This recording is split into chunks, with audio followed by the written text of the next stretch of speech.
was very interesting how everyone sort of came to terms with the fact that they were Cylon. Like, Aaron Douglas was very much like, oh, well, yeah, okay, that tracks. Michael Hogan was like pissed, angry, like super angry. And I can't remember what Truco said he was. But I think he was like really nervous that like, you know, other people, like people would find, he was like, oh my God, I can't tell, we're not allowed to tell people, like, oh my gosh, like, so I don't remember anyway, but his answer was really great. And I knew from the very beginning, Ron Moore told us there are two people we know are not Cylons in this entire show. It's Adama and Starbuck. So I knew the whole time that I wasn't a Cylon. I don't know what she was, but she wasn't a Cylon. And when Ron Moore came on the podcast, that was the first question that I asked him, was, what is Starbuck? And he said, I don't know. And I was like, seriously? No one knows. So yeah, no one knows. I think that she was some sort of an angel sent to lead humanity to Earth. Yeah. Now, I've never seen Battlestar Galactica. Oh, wow. So, yes. Because I lived it. And I watched scenes cut together, so I would know sort of where I was, but I've never sort of seen the show in order and finished with any special effects or music or sound or anything like that. And so this is coming purely from a lived perspective, I think, and quite personal as well. So before our last season, Michael Trucco, who played Anders, was in a severe accident and he broke his neck. And they didn't know if he would walk again. Hence the reason he's in a bathtub for all of the seasons and stuff. So they had to put him in situations where he was, from my recollection, they didn't know what his prognosis was going to be. So in the scene where Kara says goodbye to Anders, and granted, this is not a worldly thing I'm talking about, this is a very contained human interaction, or that life imitating art type thing, or art imitating life rather. When he is, you know, basically in a coma and like, talking gibberish, and Kara says to him that she'll see him on the other side. That's ad-libbed. I wasn't supposed to say that. My accent on The Flash is British. I mean, if you can call it that. I went in and they hired me and well, they were gonna offer it to me, and I said, I will do it if you let me do whatever I wanna do. And he was like, with what? And I was like, I'd like to make her British. He went, from where? And I went, everywhere. He was like, oh, why? This poor producer was like, oh my God, we really want you on the show, but a British accent, like, and I was like, and I want it to be bad. I want her to be from Clearwater, Florida. I want this woman, because she gets her superpowers later in life. We learn about this character. We learn that she, you know, was disrespected by men, and she was a flight attendant, so you can just imagine how handsy they were. And so as soon as she gets these superpowers, of course she's going to turn into a villain, because she wants to take revenge on all the people that have, like, you know, been rude to her. And so, and if I got superpowers tomorrow and I was a villain, I would of course be British, because it just sounds funner. Well, so I was like, please let me make her British. Yeah. Well, it's funny, going back to Star Wars, I had a debate with my British husband on the way here. It's a true story. This happened yesterday. And I said, well, you know, Star Wars is an American franchise. And I'm about to hear everyone go, no. And I asked AI, and it was a very polarizing answer, because a lot of the villains in Star Wars and a lot of the actors are British. What do you say? Does it straddle the line, British and American Star Wars?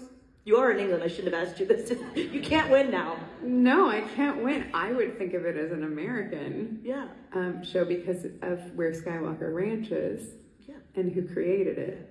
A lot of Brits. But they also said it's because they film a lot here. Yeah, for sure. Now, too. Yeah. I completely understand. When I sit next to Sam Witwer, he makes me feel so dopey because I realize I know nothing. I know everything about Bo-Katan. I know everything about House Kryze. Beyond that, my knowledge is they're a Wookiee, you know, like, but I grew up loving it. My dad was a big Star Wars fan, so for me to be in the world and in that universe was such a gift, and I was so excited. But it also checked the boxes in the sense that it was the first job I ever did that my nephews could watch. So like, I didn't think that they knew what I did for a living. So when they finally started, you know, being able to watch Clone Wars, they were like, oh, this is what you do. I was like, yeah.